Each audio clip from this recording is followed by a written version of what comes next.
Welcome everyone. Firstly, I would like to acknowledge that we are hosting this online series from the lands of the Gadigal of the Eora Nation, the traditional custodians, where we pay our respects to the elders both past and present. This is week 2 of a 4-week online series developed by Surfing New South Wales that will stage for another 2 sessions over the next 2 Wednesday nights at 7 p.m. For those of you who are new and registered in the past week, we are so glad you're tuning in.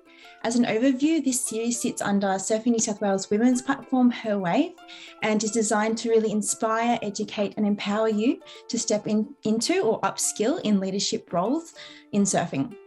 So to check out more about Her Wave or to join our community, check out our website and follow us on Instagram. We are so excited to introduce our guest presenters tonight. We have Chelsea Hedges from Surfing Australia. Unfortunately, Glenn Elliott, probably the most experienced head judge in the world, is unable to join us tonight. So we will be hustling to get Glenn on soon, but we are stoked to, in the meantime, to have Brenda Miley on tonight as the businesswoman in board shorts. So we thank Brenda so much for this last minute handover. She's such an inspiration and a massive role model for me personally as a leader, and I'm really looking forward to sharing her wisdom. So today, as Kate said, we are talking about surfing leadership pathways, focusing in on coaching this week. We will be sharing ladies' stories and educating you on the pathway of opportunities for you to consider or current leaders to advance into. We will dive into judging pathways next week with Tori Gilkison, who is the first female Olympic surf judge and is also judging the WSL finals starting in the next few days. So don't forget to tune into that entertainment on worldsurfleague.com. The objective of this session is about empowering you, our female surfers, to take on or upskill in roles within the coaching arena, where we want to really inspire you to collectively help us be the change, be the inspiration, create more welcoming and fun, motivating environments for women and girls. And I know that promoting gender balanced roles within the network is just one of the many ways that we can model equality and encourage female participation.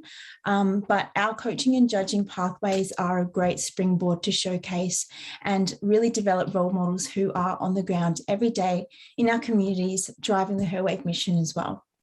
So sit back and let's get into it. I'm going to hand over to Rach from our team, who will now welcome in our series host. Thanks, Rach. Welcome everyone again. As some of you may know, my name is Rachel. I'm the programs coordinator at Surfing New South Wales. Again, just to go over the housekeeping for this for tonight, please stay muted throughout the presentations. We will have time at the end of each presentation for questions. Tonight, you may see we have a new face to the Her Wave team. It's Adam. Adam is our education coordinator here at Surfing New South Wales, and he is here to help you with any questions you may have about your coaching and accreditation. So please feel free to to reach out to Adam, even in the chat box here, and introduce yourself. And we'll also put Adam's email up there. Please just keep any of the Go technical questions for after the masterclass, only accreditation and coaching pathways questions for tonight. So it's my pleasure again to introduce Jess Grimwood, the host for the series. As mentioned previously, Jess has worked for our events department here at Surfing New South Wales and knows a thing or two about the leadership pathways in this sport. So over to you, Jess. Thank you very much. And hello again. Good evening. Welcome back to the Drop-In Masterclass series number 2 for tonight. We have Surfing Leadership Pathways. So tonight we've got 2 really incredible women to speak who, through their personal experiences, their stories and their expertise, we're hoping that it's going to shed a little bit of light on what it takes to become a leader and a coach, starting from the very start all the way to the top of performance in surfing. So at the end, like the ladies said, Rach and Claire, we will have an opportunity for everybody to do some Q&A. We'll do that through raising your hand, and then you will hopefully get the opportunity to ask your question. Like Rachel said, No technical kind of Go platform questions for now, and Semo's on there as well to help answer all the questions if the ladies need some assistance. So let's get straight into it.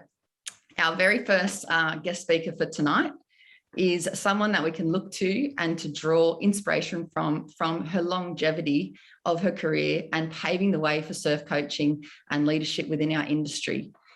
With a Bachelor of Education and Honours in Human Movement, Level 2 Surf Coaching and a Certificate 4 in Workplace Training, Brenda has become one of the leading surf school owners and coaches here in Australia. In 1995, her surf school, Let's Go Surfing, was born out of the back of a combi van at Bondi Beach car park with the sole purpose of helping more women to learn how to surf. It's based around pretty simple yet really important mantra and a mission, and it's changing lives one wave at a time. So with a personal passion for helping others to achieve their surfing and life goals, she has become, and Let's Go Surfing has become, one of the most successful surf schools for us here in Australia. She's also president of the Bondi Girls Surf Riders Club. Hello, all the Bondi girls that are tuning in, ready for your lady to take her time. And of course, the founder and director of Let's Go Surfing. It is my absolute pleasure to welcome you, Brenda Miley. Take it away. Oh, thank you so much for the lovely introduction, and it's so nice to have so many people here. And because we're talking about coaching and leadership, I thought I can share my story. And, you know, I know there's so many people here who are doing great things in the surfing industry, and maybe that can help people move on their path. So I started Let's Go Surfing out of the back of a van in 1995 with an idea to promote women in surfing. And that was motivated by a couple of things. The first one was I grew up in the 70s and 80s surfing when there weren't many women in the surf. And at times it could be intimidating, and other times it could be fun because there are lots of guys out there. But, you know, it was hard when you were the only person. And I did some competitions. I competed up to national level. I was part of the ITN Board Riders Club in Bondi, which was the In the Nude Board Riders Club, because guys got in the nude. So that was always interesting. And actually, Pauline Mensah started in the ITN Board Riders Club as well. And so along the way, I was always really passionate about surfing. I just loved it. But I always felt like I wanted more girls to be there in the surf. Like sometimes there was only me, sometimes there was a couple of other girls. I then became a PE teacher, and as a bit of an idealist, I thought I'm going to change the world with PE. Now I'm a mother of somebody who's finished their HSC. I realised PE is not the only thing that anybody wants to be educated in. But I always wanted to change people's lives for the better with what I did. And while I was a PE teacher, I also joined the South End Board Riders Club at Maroubra. And I used to go there, and there was like maybe one other girl, and we would either surf against the boys or just surf against each other. So I thought, oh, I need to get some more girls into surfing. So I met some girls around the traps in the surf, and I said, I'm going to come and pick you up and take you to this comp. So I'd take them to the comp, and they'd get there, and then all of a sudden they'd think, I don't want to go in it, I'm too intimidated. So I thought maybe I should start coaching them. So with all my past experience, I just thought, oh, I'm just going to do this. I borrowed some money, bought some surfboards.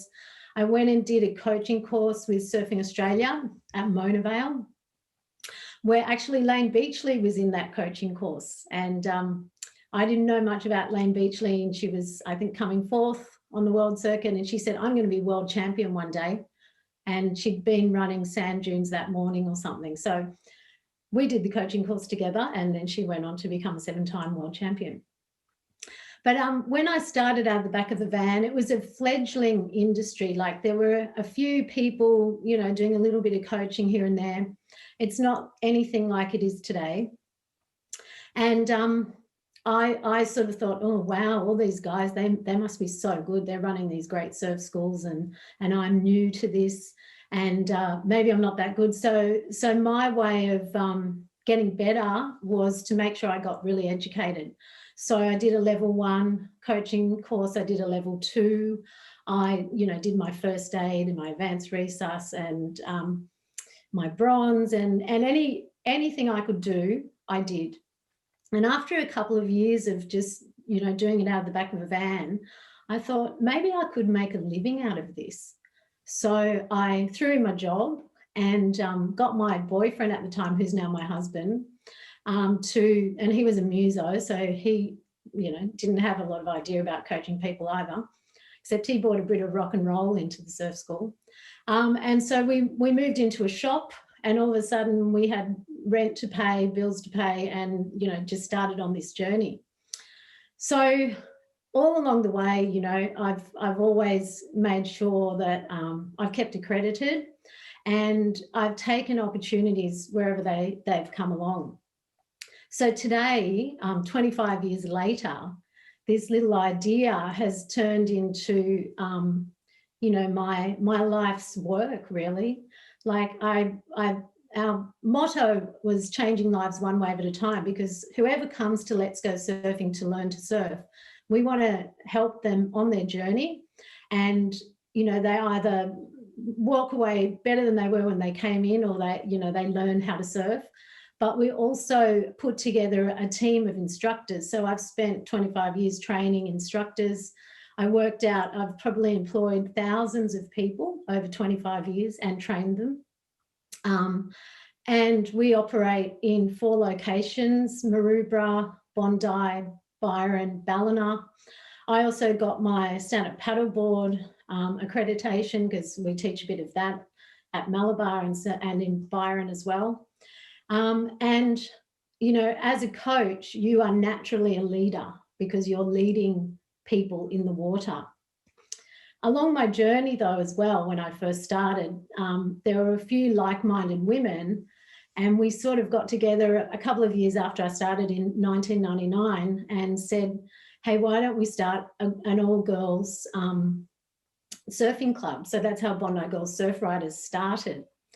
And unlike boys' clubs, well, in my experience, there was A grade, B grade and juniors, and that was it, and you had to fit in somewhere there. Girls' clubs are very inclusive. So at the moment, in our girls' club, we have 7 grades. We have beginners, intermediate B, intermediate A, advanced, longboard, mini gidgets, and juniors. So there's something for everyone. And at one point, we did have a bodyboard section because there were 3 girls who wanted to do that. So I've always been about encouraging girls to get in the surf, and I've taught people from all levels. I've taught beginners, I've taught kids, I've taught advanced surfers.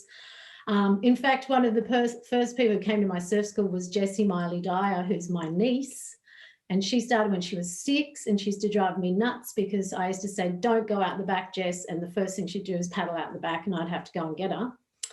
And she's worked her way up on her journey, and she's now head of competition at WSL.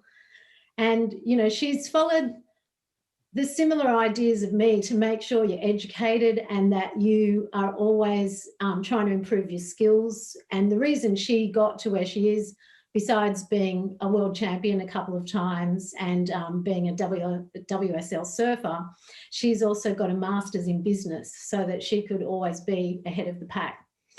And that's the way I try and roll with my surf school. Like, I'm always learning. I do leadership courses. I do, management courses. In the beginning, I did finance courses, but I knew that wasn't my thing. So then I decided to surround myself with people who are better than me at a whole bunch of different stuff. Because really, to get anywhere, you need to be part of a team. And I'm very encouraging of women in surfing. So anyone here who, I know there's a lot of people who run really successful surf schools who are actually here, but anyone here who wants to have a go, I think you just need to get in there. And, if you want to be a judge, like I noticed last week someone said, oh, will we ever see the day where there'll be a full female judging panel? Well, there's no reason why there can't be, but you've got to get in there and do your judging course and start judging at different surf comps and get your experience up so you can move forward. So that's a little bit of my story.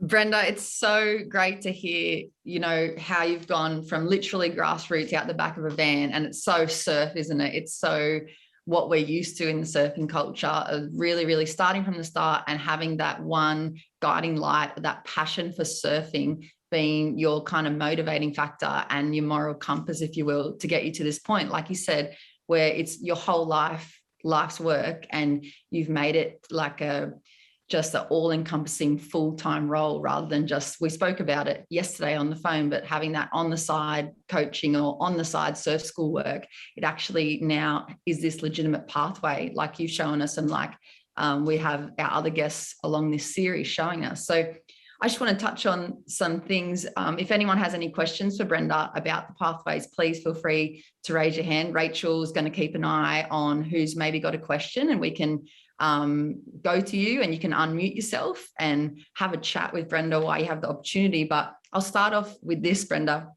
You were speaking about yesterday harnessing the women that you have, but also taking the men along for the ride with us and helping that change. I mean, we started last series with that changing, challenging the status quo and changing and adapting. I'd love you just to kind of speak a little bit on that. So, well, when I started, I thought, if I'm going to do this and I want to get involved and I want to get in decision-making positions, I've got to get involved. So in the beginning, there were a few little committees that were all men, and it was all about surfing. So I had to keep standing up to the plate and talking at those things, which was really intimidating, because I felt like, who am I? I don't know what I'm doing. But, as I went along, I realized I did. So, speaking up and, taking what you've learned and sharing that with other people and men is one thing. The other thing is, in our surf school, we have probably 30% of women and 70% of men, but I'm the boss, so they answer to me. So, I don't get a lot of guys who don't like women, so to speak, because they're not going to last long if they have to listen to me telling them what to do. And not that that's how I lead. I lead by, sharing and bringing people along. But I think as women, if we want to change the status quo, yes, we need to step up, we need to learn, and we need to do the things that are going to make us successful, but we need to bring the guys along as well, and not necessarily call them out, but maybe educate them. So just in a little way, and I'm talking a long time ago, I just remember when I started the surf school, some of my young coaches would yell out to some woman across the shop front, "Hey, are you a size 14 or 16? And I had to say, hey, women don't like their sizes being yelled out in front of everyone. Now, the guys didn't do it on purpose, but they just didn't know that maybe we don't like that.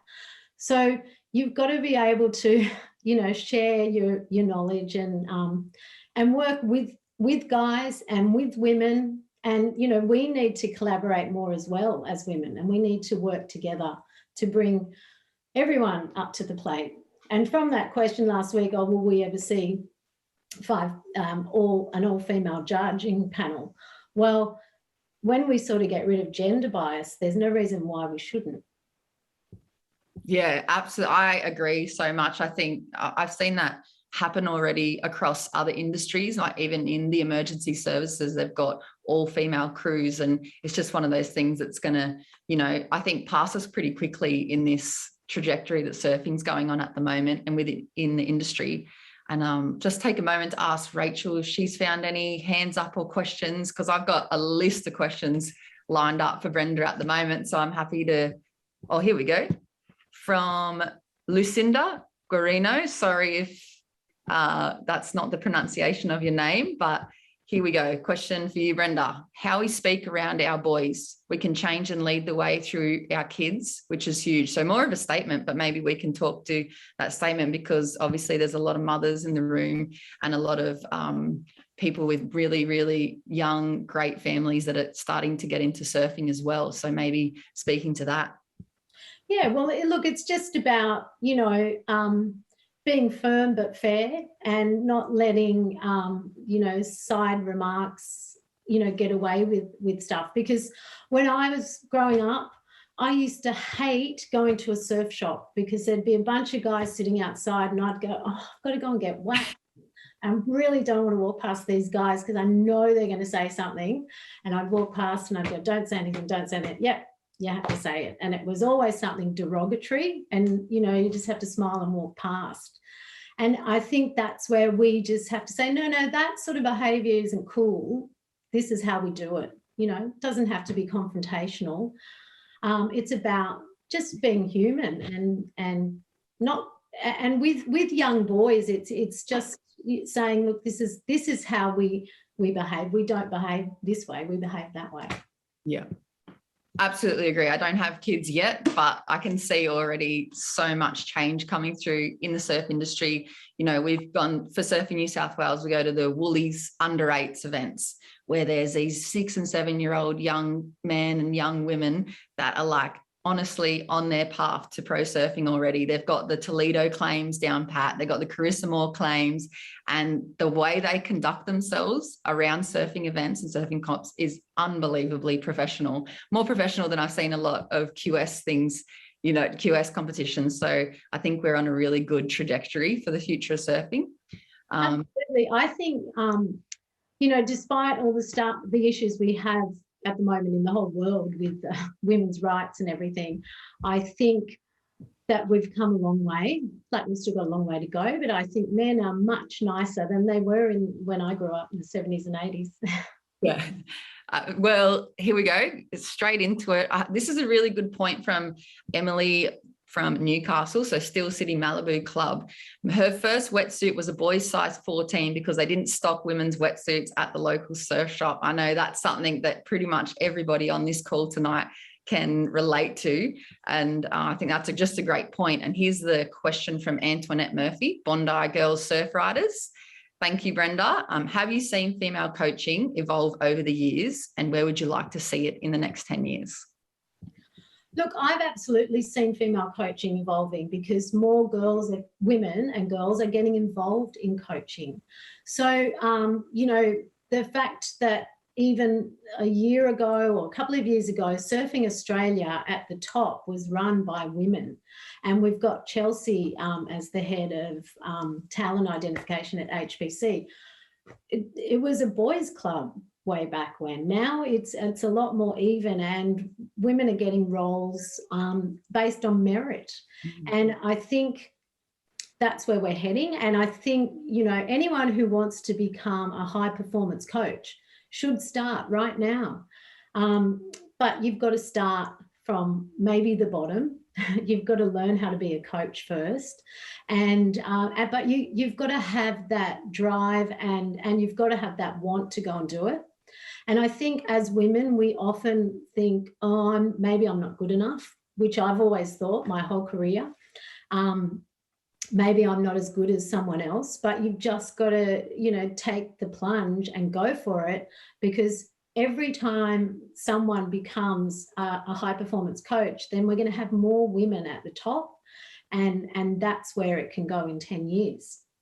Yeah, so well said, Brenda. I mean, we've had the chance to speak about it previously lining up for this call, but just to hear it from you, the lived experience, particularly the quality that I find really, really impressive and inspirational, which I'm sure so many people on the call will agree with, is that you have that humility and that willingness to continuously learn in the industry. Like you said, you may not have been the best coach or the best surfer from the very get-go, but you've put yourself continuously in that position to learn what you needed to learn, and you have that have-a-go mentality. So rather than what we were speaking about, that scarcity mentality that Lane referred to last week, but that, you know what, I'm putting my hat in the ring and I'm qualified to be here and I'm not going anywhere. So I know there's so many women so inspired on this call from that. And unfortunately, we're pretty much out of time for the first segment of this, but I would like to thank you so much and so deeply for sharing so generously again for this session and your experience. So thank you very much, Brenda Miley. Thanks for having me. Look forward to hearing the rest. I'm sure it won't be the last time we see you in the Lead Her program. So thank you very much from everyone as well. And we'll get straight into the next guest for tonight. So straight into it, our next guest is regarded as one of the all-time Australian surfers with, I believe personally, and from plenty of other people, a technically flawless backhand and tube riding technique. She grew up on the northern beaches of Sydney, where surfing became a part of her life at around age 13. In 2003, she burst onto the championship tour. And then in 2005, she took the world title, defeating an informed Brazilian, Jacqueline Silva, in the final at Honolulu Bay. And I can personally remember watching that in my year 10 class at school, secretly. Over her 9 years on tour, she finished in the top 10 for 8 of them. And then she shocked the surfing world competitively with an early exit from competition to start her beautiful family and the next chapter in her life. Many have said, and I know Lane said this last week, that she is pretty much Australia's most underrated surfer and could have won so many more world titles. But I feel like that underrated tag might be put down to the super down-to-earth and humble approach on the world stage. So as one of the best surfers ever.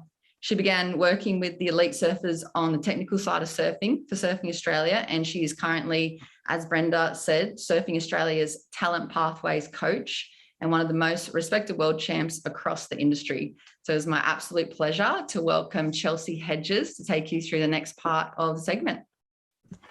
Hey everybody, thanks Jess. That was a pretty amazing introduction, and you've got a much better memory than I do of my past. I would say, yeah, I struggle to remember most things. About the whole, those days. It's like a lifetime ago for me, but an amazing one. So yeah, it's an experience. That it was once in a lifetime, and yeah, some amazing memories and adventures. But yeah, thanks so much for having me. It's a real honor to be here, and thanks to everybody here and all the people that are joining tonight, and your time to log on and learn about pathway coaching. And it was so lovely listening to you, Brenda, about your story and how you got going in your industry of coaching in board riders. And I have some of the best memories of my life actually around board riders and the NASA board riders at Avalon, North Avalon board riders. Grew up in Avalon, and couldn't wait for those weekends where I had board riders down there, and myself and my best friend Gracie, the only girls there at the time. And we didn't really think anything different of it. All our friends were boys anyway, but we absolutely love those board riders. And I just want to take my hat off to all of you coaches that do that amazing job, because it's not easy, and I've been around it a little bit, and it's a really, it's pretty strenuous and tiring. So yeah, well done for that. It's where I feel like not only as a surfer, it's really the start and the beginning of where young surfers learn competition and about competing. And then also on the flip side, as a coach, it's a really good way for someone to maybe be introduced to the coaching world as well. So thanks for your sharing your story. It was awesome. I guess I'll share a little bit about myself and how I got to be in the role that I am now in talent pathway coaching at Surfing Australia. And I still pinch myself almost every day that's my role. And I'm very honoured to be representing Surfing Australia in that role, and honoured to work with the kids and the athletes that I'm working with. Because I just admire all of them very, very much, because I know exactly what they go through to be who they are. So, I suppose I started really in my coaching was it was actually through my daughter, my oldest daughter, Mika, who's 13 now. She was probably about 9. All my daughters surf. I've got 3 girls.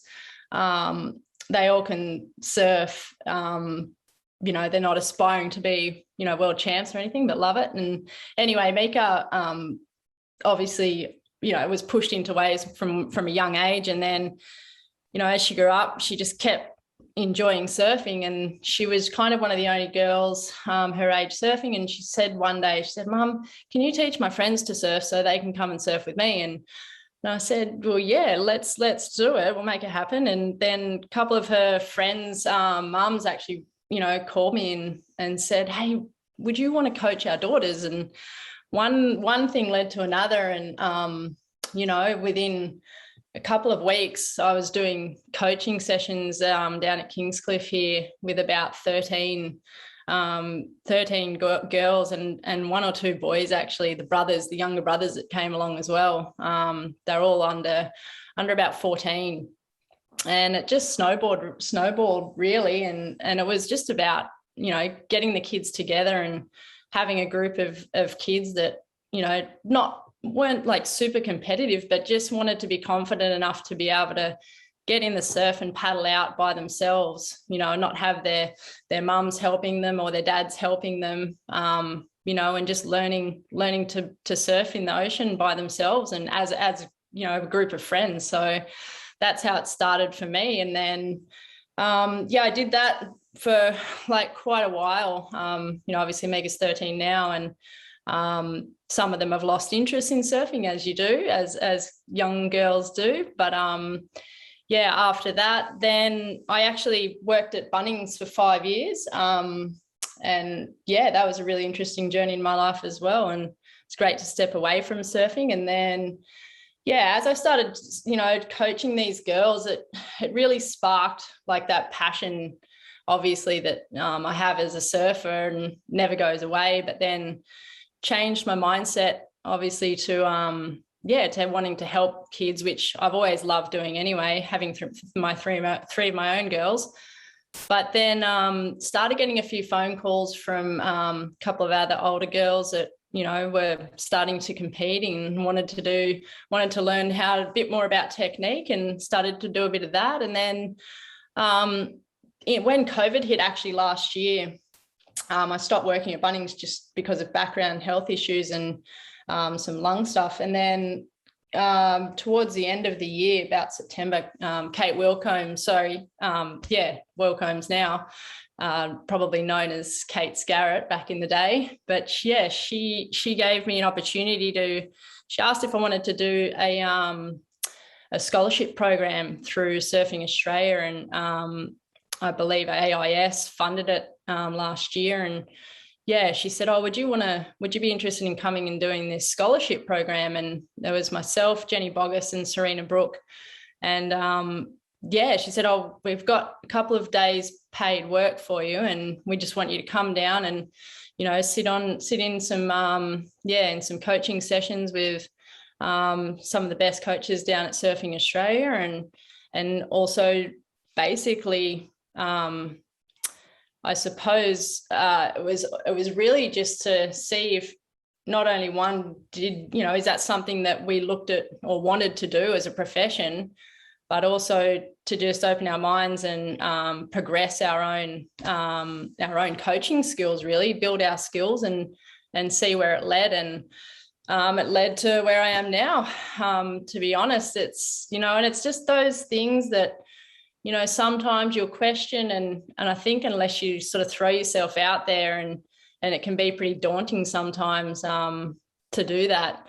But for me, it was just the right timing. And like I said, I just am really obviously passionate about surfing, but I've always really enjoyed helping other people, and achieve their goals, what they want to do. So I obviously did the program with Kate at Surfing Australia and the scholarship, and with Serena and Jenny. And then one thing led to another, and I got offered a permanent part-time role, just a couple of days a week down at Surfing Australia. And working alongside Clancy Dawson, who now is my manager.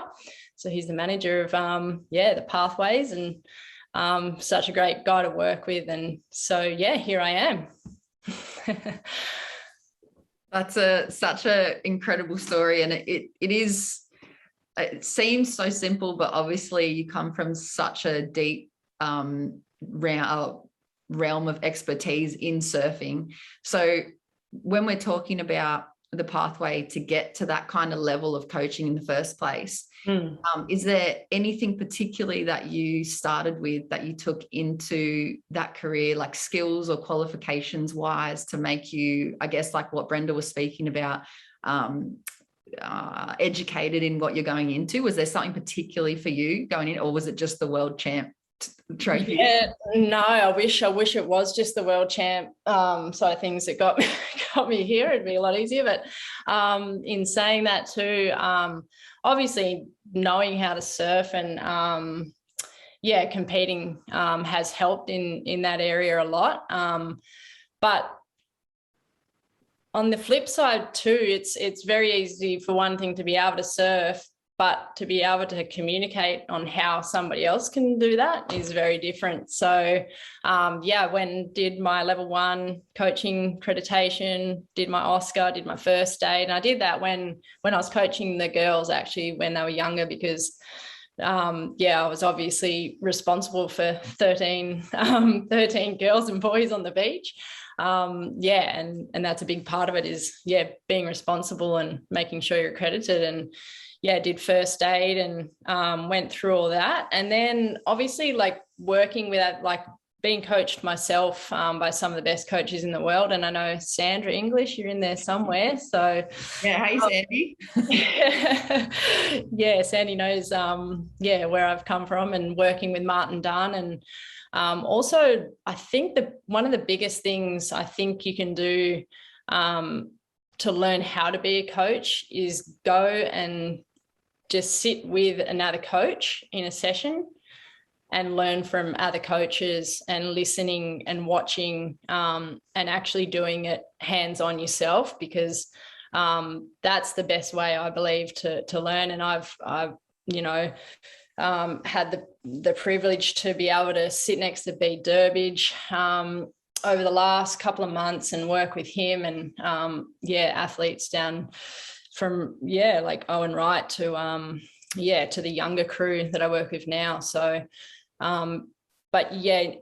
there are definitely those obviously those things, those minor, really, and very easy to do through Surfing Australia, and it's all online, like from doing your level 1 and getting you working with children accreditations. Like it is very, very easy to do it. So that's where I'd be starting, and then go out and do it. Like if there's some kids that want to learn how to surf and you've got a bit of knowledge around it, just start up a little coaching session down at your local beach with your own kids. And I think too, for myself, if you have kids, that's another really, really great way to learn how to coach is teach your own kids how to surf.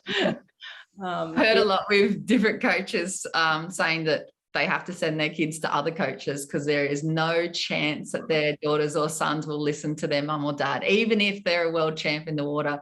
Is that something that you experienced with your daughters? 100%. Yeah. Mika was the only one that would talk pretty much the whole way through the sessions, or distracted. Like, so I can definitely adhere to that one. So everybody listening, if you do have a question for Chelsea, now's the time to raise your hand or put it in the chat box. And here we go. Rachel Tilley, good evening to you, miss. Here's the question from Rachel. Did your perspective of surfing or working in the surfing industry change through the journey of not working in the surfing industry for a while and then coming back? It's a good question from Rachel. Yeah, that's a great question. And I would say yes, 100%. But knowing where surfing started and being a part of the tour and through a very different generation, not really different, but obviously different to what it is now, has, obviously helps. But it was really nice to step away from the surfing industry and see it from the outside, because the surf industry, it can be very consuming, and the tour also, and so I think it's a great question, and now I can step back into my role like really wholeheartedly and be passionate about what I'm doing, because I've almost, I guess, had a break from it and found a new passion in surfing. So I hope that answers your question. Beautiful one. And we've got one from Tanya Carroll. Good afternoon or good evening, Tanya. What has been the hardest part of being a coach, and how have you overcome that, Chelsea? I'll be brutally honest with this one. Probably the hardest thing about being a coach for myself, and I don't like using my kids as an excuse.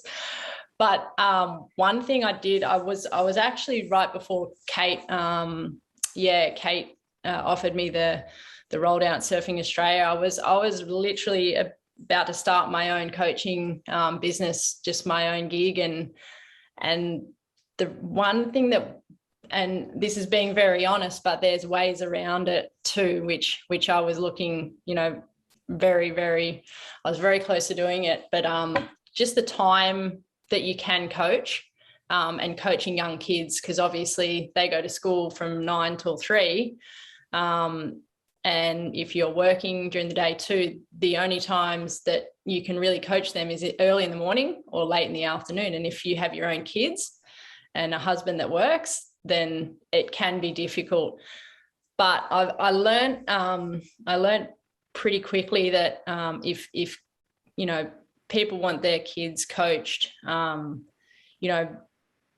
by accredited and well-renowned, like good coaches, they don't really mind if they, for one, maybe take them out of school earlier, one day a week, or, that kind of thing. Then there's school holidays, but there are ways around that too. So, yeah.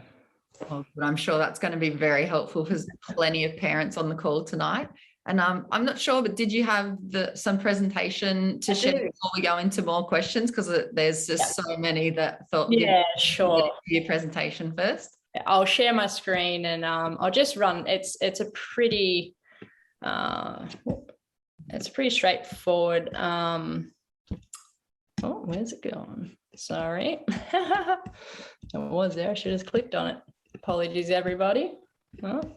So Chelsea's just going to bring up a short presentation about her role in the pathways. No worries. And we will have just a little chance at the end of that to go through maybe a couple more questions. But it's just been so enjoyable to hear so much personal experience from both the speakers tonight. No, that's fine. I don't know why it's up there, but it won't let me share that. That's fine. If we can just keep going with questions, we've got plenty. Yeah, I don't know why now. It's on the share screen, but it won't actually come up. Might have to throw that one over to the technical boss, Kate Cass. Yeah. You want to have a look in the background of that? You're grinning. So we'll see with another question and see how she goes getting up that shared. It's a grimace. What I'm going to do is unspotlight everybody, and then I'll try to get us going again. Do you want to try now, Chelsea, and we'll see how we go? Yeah, so it's coming up on my share. When I hit share screen, it's actually in the box, but it won't for some reason come up, because you can't see that, can you? I can see Chelsea Hedges has shared a screen. Mm-hmm. Yeah, but hang on, let me try this way. Okay, we got that. Here we go. Technical difficulties over. Sorry, everybody. I apologise. I have had 2 days on Zoom meetings. You'd think I'd been, all over it by now, but take it away. Yeah. So look, this is just a very quick glance at the high performance program at Surfing Australia, and a bit about what the pathway looks like and what I do in my role. So obviously, from the regional point of view, there's high performance initiatives, and you've got all the way from the regional athletes, and then we go to the state athletes as well, and the coaching hubs there, the camps that the states run, so Surfing New South Wales, Surfing Victoria, etc. They'll run camps at the High Performance Centre and through Surfing Australia, and then also we'll do state visits as well. And then we have, obviously the national support through the states as well, if that makes sense. And then the talent ID, that's who I work directly with, which is basically it's about 19 kids on the talent ID program at the moment. So we have 9 camps a year for those kids that come up to Surfing Australia, and we do 3-day camps with them throughout the year. And they're awesome. I love doing those, getting to know a lot of those kids. So loving those ones. We do the lane and MR camps. So we have 1 lane camp and 1 MR camp every year. And then also coach and athlete hubs. So we work together with coaches as well from all over Australia. And then we do international development camps as well. So we take TID athletes overseas when COVID comes out of lockdown. Then we move to the pro juniors. We have the ISA, World Juniors, and World Junior titles overseas. So we work with the pro juniors as well. And then you go up to the WQS, and we have a camp in Hawaii for that, for the WQS athletes. And then also the transition to the Challenger Series as well, because that's new on the program for those guys. They're about to go over now overseas and hopefully qualify for the tour next year. And then obviously you got the WCT athletes, Olympic camps, ISA games for the WCT crew. And this year we were lucky enough to have the Tokyo campaign, which was pretty awesome. So obviously you can see down the bottom there where you've got the emerging and developing from the talent ID through to podium ready, which is, pro junior to QS, and then WCT is obviously podium ready. Just a little bit of an insight there to how it goes through the process of the pathways. Yeah, it's so interesting to see. And I know for a lot of the people on the call, they're calling in maybe aspiring coaches or mothers of aspiring pro surfers to see where you can fit into that pathway and how it does progress. I heard Micro, Glenn Hall say once in a talk, he said, if your kid is one of the best, the right people will know about it. And that's, I think, built into those pathways too, when you have those coaches like Clancy Dawson and like yourself and like so many of the grassroots coaches, people talk, and you can just see how you can progress so quickly to an Olympic stage like we just saw. Now we have so many questions coming in, and there's some incredible questions, and I think that we're probably going to run out of time to go through all of them. So I might pick just one to finish off the questions for tonight before we hand it back over to the ladies from Surfing New South. And I'll take it from Elena Bertolini from Rome, I believe. My apologies if my pronunciation is terrible. And she wrote, the hardest part of being a mum and at the same time following your professional dreams. So there's that question again, which I think is going to be really relatable to a lot of people on the call, is that balancing family, but also still having your own professional career or ambitions. And you can see one of your daughters popping into the screen. How do you balance that? And obviously it's a pretty holistic approach, Chels. Yeah, definitely. Look, I'm a big believer in, obviously I retired, and family is a pretty, obviously a very big part of my life, and always wanted to have a family and have kids. So, that's a decision that, my husband and I made, and it still is. And it's, we have like you said, a pretty holistic approach to it. And, family comes first always.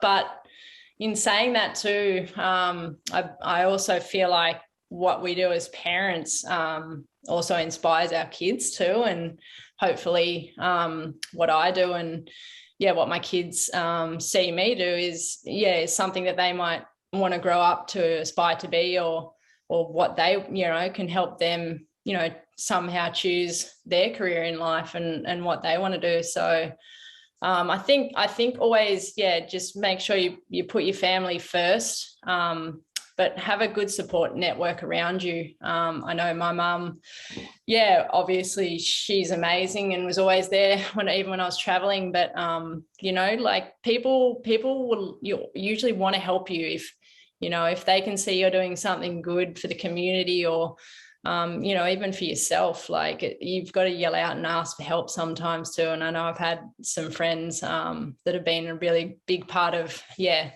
I am now. And I think you just, it's okay to ask for help from people, because when you have kids, you definitely need it. And obviously helps if you have a very supportive, husband and or a partner that can help in that role as well. Yeah, so really what I've heard from you and from Brenda, it seems like that real team thing and helping lift each other up. I hope it's become a little bit more clear throughout the talks. I know it has for me personally, hearing what it would take to become a coach and the importance of accreditation.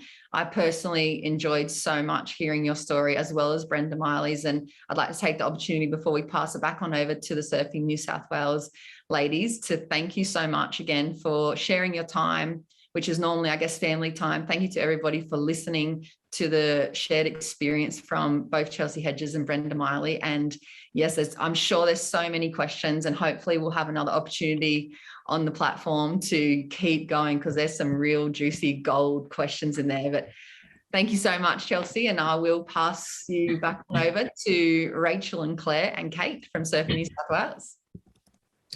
Thanks, Jess. I just wanted to mention the Surfing New South Wales team actually went down to Urban Surf a few months ago. And as soon as I looked out there, the first person I saw was you, Chelsea, ripping in that blue wetsuit. And I love it. Is that your daughter there? Yeah, this is Stella. I love it. Thanks.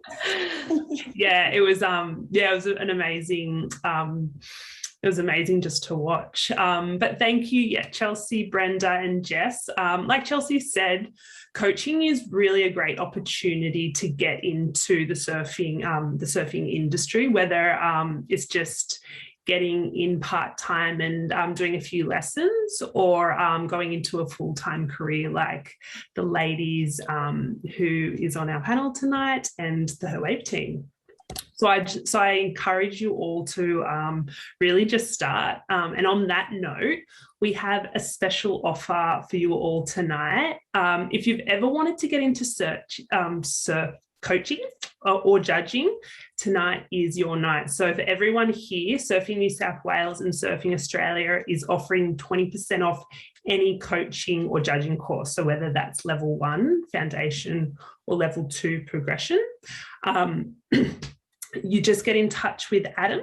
We'll put his email in the chat bar, and he can arrange those discount codes for you. And likewise, if you've got any questions around your accreditation, please contact Adam as well. Adam is slowly getting through all those people that mentioned on their registration form that they wanted help. So just keep in mind, you'll be contacted by him soon. Also, if you want to contact Brenda on any coaching opportunities, her email is also in the chat box. And even if you just want to have a chat about anything that she spoke about tonight, please reach out. We're just going to do a quick picture to wrap it all up. So Kate, are you able to take that? And like we said, if you've captured anything on your socials tonight, please hashtag #HerWaveX_lead_her. So I'll let you take that photo, Kate. I think we've got a few. Oh, she's on mute. But basically everyone just smiled. Always the way. I always do that. Okay, so I'm going to do a gallery view. All right, we've got page 1. We've got 3 pages tonight. So everybody get your biggest smiley faces on. And here we go. 3, 2, 1. You. Excellent. So that was page 1. And page 2, please turn your camera on. There's only one person at the bottom there I can see without cameras on. Here we go. 3, 2, 1. Smile. Excellent. And page 3, ladies. I don't know what page 3 girls, but can you please turn your cameras on? Here we go. 3, 2, 1. Beautiful. Great to see you all. Thank you so much for your smiley faces this evening. It's been wonderful. I will mute myself again and take it back. Everyone's in bed all cozy. Probably dark. Okay, so remember next week to tune in. We'll be talking to our panelist about empowering surfing leadership. So we've got the likes of Pauline Mentzer coming, and even one of the ladies in the chat tonight, Kate Walker, who is the president of Manly Mouths. So tune in then. Just use the same link that you're on tonight. And then in addition, we're going to put an evaluation survey just in the chat here.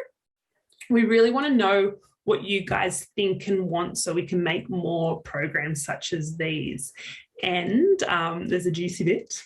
By doing this, you'll go in the draw to win an Urban Surf voucher. So thanks to the team at Urban Surf, they've given us a bunch to give away. So if you do complete that form and give us a bit of feedback, we'll do a draw at the end of the masterclass and give those away. So I definitely recommend doing it a couple of times because I've been there and it is incredible. I cannot wait until as soon as the borders open, I'm going back down there. And on that note, we will see you all next week. See ya. Thanks, everyone. Thanks for your time. See you, everyone.